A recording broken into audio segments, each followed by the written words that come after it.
The 15-Point Plan is part of the Win, Make, Give podcast network.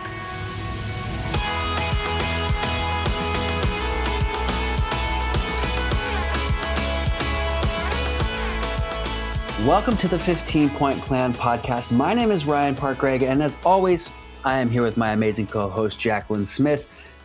The mission behind the 15-Point Plan is to give you a system to follow that will increase your energy and reduce your stress. Right, Jacqueline? Absolutely. Thank you, everyone, for being here again.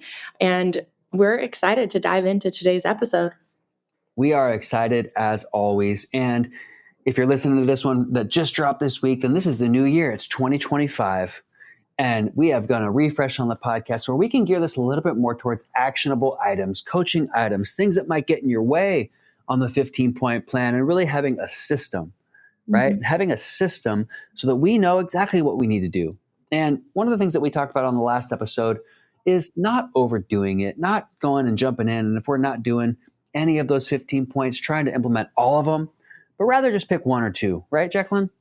Absolutely. You have to start where you are. And I think a lot of people have this sort of like perfectionism mentality that really holds us back if we're not careful, because what we do is we kind of throw it out. If we can't do it perfect, we don't do it at all, for example. And the 15-Point Plan is only useful if you actually use it. You know, just like any system, if you have a system in your business to keep track of your customers or your finances, this is your system to make sure that you are maintaining your energy and your health and your happiness, because we know that without that, nothing else really matters, right? So this is your system, but it's only going to be useful if you actually implement it and find a way to integrate it into your life every day. That's right. And so last episode, we talked about finding one or two things that you really want to work on and working on those and spending time with those. And then once you've got those down, once those become habits, once you find momentum, which leads to success on that, then you add one or two more. And Jacqueline, we looked at what are some systems that we can have? How can we make sure this is on our calendar? And you have a system right now. You've done this system before. I'm blown away that you've chosen to do it again. But you're doing 75 hard right now, right? Yes, I am. My husband and I, this is our third time doing 75 hard in January. And I really love it, to be honest. I mean, I don't always love it in the moment, but I love it for a lot of reasons. Number one is I really like starting the year, dedicating, first quarter to my health and also to proving to myself that I can do hard things. And I look at it as more of a mental toughness challenge than a health challenge. And for me and my husband, we both find that our productivity goes through the roof when we do this. I remember one time we were going for a walk, maybe halfway or 3/4 of the way through. And I was joking with him. I'm like, I feel like we can fly, I think I even put my arms out like, an airplane. And so it's just, for us, it's a great way to start the year. I think we're probably most motivated, at least we are in January than we are throughout the rest of the year. For myself, like, it's a new year. We set new goals. It's kind of like a clean slate. And so I just love doing this at the start of the year, even though some people think we're crazy because we live in the Pacific Northwest and, you have to do an outdoor workout every day. And some days that's, really not fun. But, but I love doing it to start out my year and setting the tone for the year. And there's a list of things on that 75 hard that aren't easy. And like you said, it's building your mental toughness. What a great way to start the year. I love that you've done it multiple times before. I love that you have essentially an accountability partner with Phil. And I love how you said, I feel like I can fly, because if you don't know this already, Jacqueline is a pilot amongst all the other amazing things that she does. So she actually literally can fly, which is pretty cool. But Jacqueline, for the people that don't know, what is 75 hard? And you've done this a couple times now. What were the couple things that were the most challenging for you in the past? And how are you avoiding, or how are you going to get around those this time around? Yeah, great question. So, first of all, 75 hard is 75 days straight where you follow these certain rules that I'll go through. So, the first one is you have to do 2 45-minute workouts a day. One of them must be outdoors. So it doesn't matter if it's snowing, if it's an ice storm, if it's pouring rain and the wind is blowing sideways, you have to do a 45-minute workout outdoors. And then the second one can be indoors or outdoors. So 2 45-minute workouts every single day. You have to drink a gallon of water every single day. You must read 10 pages of a nonfiction book, and it has to be a physical book. Audible does not count for this challenge. And then the other thing is no alcohol, no cheating on your meal plan, and you have to choose a meal plan to follow for the whole 75 days. So it can be anything you want. I know people who have done keto, Whole30 for 75 days. I mean, Plant Paradox. There's a lot of different meal plans out there. You can choose whatever you want, and you just have to stick to it for 75 days without cheating. As terrible as this sounds, Jacqueline, for some people, myself included, it also sounds incredible because it tells you just exactly what to do. Yes.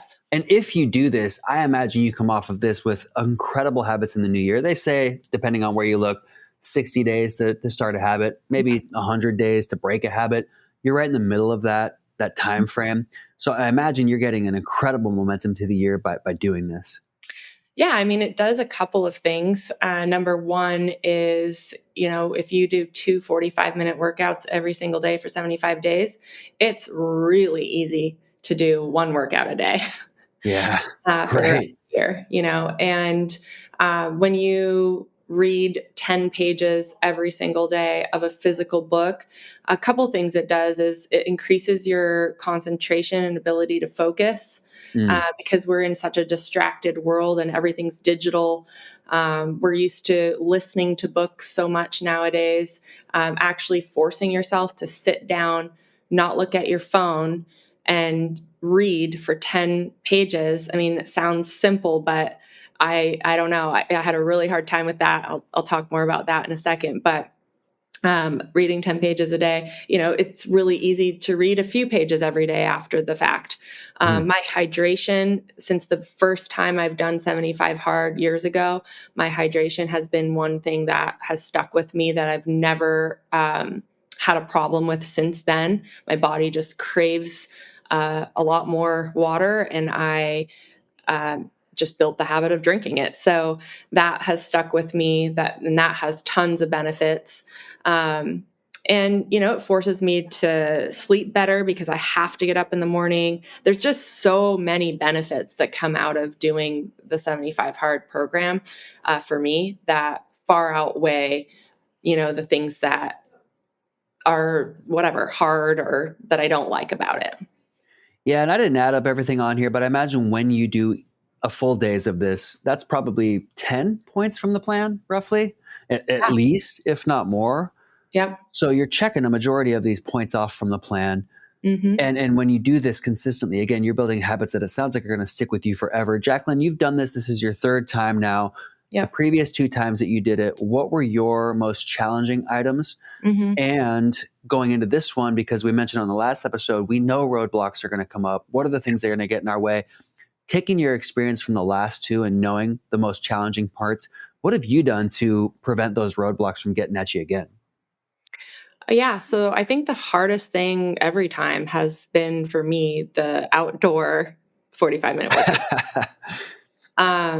And having 2 workouts because, sometimes like if I only had to do one, if I sleep in one morning, I could, get my workout in the evening or the afternoon if I had to. But if I sleep in the morning and don't get that workout in the morning, it makes it pretty hard with everything else on my plate to get the workouts in, both of them. So it gets me up on time, which forces me to go to sleep on time. But that 45-minute outdoor is definitely the hardest for me when it's dark. Like we live in the Pacific Northwest. So Right. when I go on that workout in the evening, last night I went on a walk run with my sister-in-law. I mean, it's dark. It wasn't raining last night, but there are some days where it is you just get completely drenched. You're, from head to toe, you're soaked, and it's miserable. I mean, it's not enjoyable after a working all day, to go out in the rain, cold, dark, and do a 45-minute workout outside. So that's probably the hardest one for me. There's some times where I am just like super, super grouchy about it. Like, I'm just like, I hate this, but I do it. And when I get back, I mean, I still have this sense of like, oh my gosh, I did it. I usually feel like refreshed. I'll treat myself with going in the hot tub or making some protein ice cream with my Ninja Creamy. Ooh. Whatever it is, I did it. And I feel like, I don't know, every time you keep a promise to yourself and you do something and you don't feel like it does something to your courage and your confidence and your countenance. I just feel stronger. Well, you are stronger because you're doing that not only physically, but also mentally, because you are telling your brain, look, I know you don't want to do this, brain. And your brain's like, yeah, you don't want to do this. In fact, you don't have to. You could just take this time off. You know what? You don't really have to complete this, Jacqueline. And all the reasons or excuses start to come up. But you told your brain, nope, I'm doing this. And every time we tell our brain we're going to do something and then we actually stick to it, it builds those grooves in our brain that then remind us, hey, I keep my promises. I stay true to my word. And then the little things just come so much easier. I'm curious, Jacqueline. So getting outside, doing that outdoor workout, and like you said, well, you signed up for this, you volunteered for this, and you do it in January where it's dark in the Pacific Northwest at like 3:30. So I doubt you're able to finish work and get this outdoor workout at the same time. So it's probably always dark. And I just went snowboarding for the first time in like 20 years, and I freaking hate the cold. But I remember this quote: there's no such thing as bad weather, just bad gear. And so for me, I'm thinking, okay, well, yeah, no, it's actually really miserable out, but how can I find the little joy in this? Well, I got this really nice coat. Yeah. I got this really nice coat, and I got these really nice mittens, and I got this beanie. And when I put the beanie on and I put the hood on, I feel nice and cozy. And now this, you know what I mean? And so I'm wondering, how do you find the joy in that darkness? Well, it's so funny. I'm laughing. I'm sitting here laughing because that is not the dialogue that is going on in my brain. And I wish everyone that was my internal dialogue, but it is very, very negative compared to what Ryan just said. No, I mean, just kind of being realistic when we talk about overcoming obstacles. I just don't expect to have joy in everything all the time. I don't expect that. I mean, that is not realistic in an adult life, that I'm going to be able to go through my entire life and always have joy about everything that I have to do. I mean, that's just setting myself up for failure, I think, even having that expectation.